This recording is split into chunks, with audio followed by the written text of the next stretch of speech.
Tonight, for decades, utility companies insisted it was far too expensive to bury most power lines underground, but now PG&E is doing just that. And this came after the company's equipment started a series of deadly and destructive wildfires. KCRA 3's Edie Lambert spoke one-on-one with their CEO, Patti Poppe. Edie, what did you learn?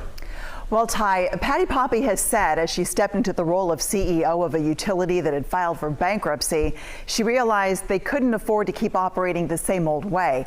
So right now they are in the early phases of this ambitious plan to bury 10,000 miles of power lines. And we met up with her as she checked out the work in northern Solano County. This is the beginning of the job. The underground actually risers up this pole right behind us.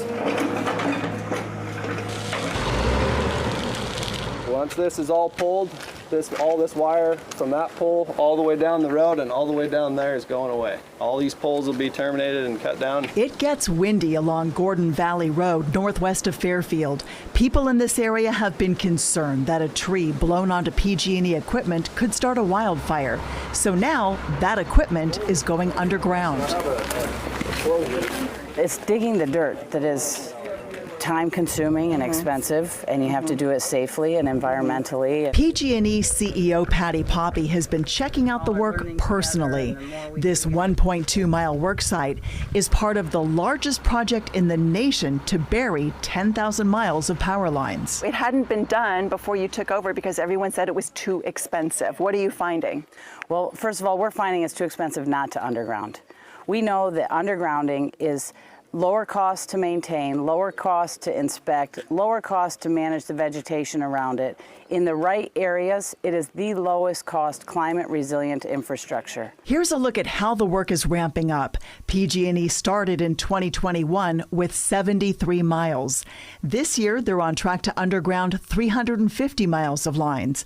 And in 2026, they plan to bury 750 miles for a total of 2,300 miles by the end of that year. This work, of course, started to reduce the risk of starting wildfires, but once they got into it, they realized that undergrounding the cables has a huge range of benefits. You know, I think when we first started talking about undergrounding at PG&E, we were thinking about wildfire safety. But what we've realized is it also eliminates the need for public safety power shutoffs for customers, eliminates the need for interruptions. And then when the snow and the atmospheric rivers come, it's resilient to those conditions as well. The lines are pulled through a protective layer as they're buried. When there are problems, they'll be harder to repair than lines above ground, but these boxes every 8 to 1,200 feet are designed to help with that. All of this work is expensive.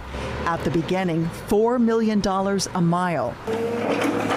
As crews ramp up and get better and faster at the work, it's now closer to $3.3 million a mile. New innovations are expected to bring that down even more.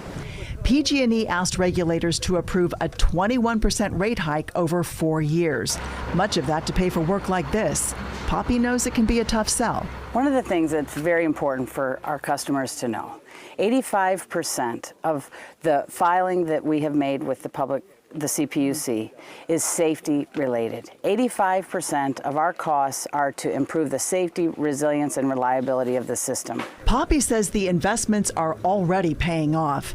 Recent weather has helped, but with layers of improvements, including in weather forecasting, power shutoffs, power line safety equipment, and now this undergrounding work, she cites dramatic safety improvements. We have seen last year in 2022, we had a 68% reduction in ignitions and a 99% reduction in acres burned.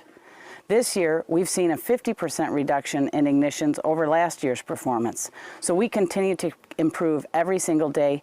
Our system has never been safer, and yet it will be safer tomorrow still, because every day we're working and making it better and better.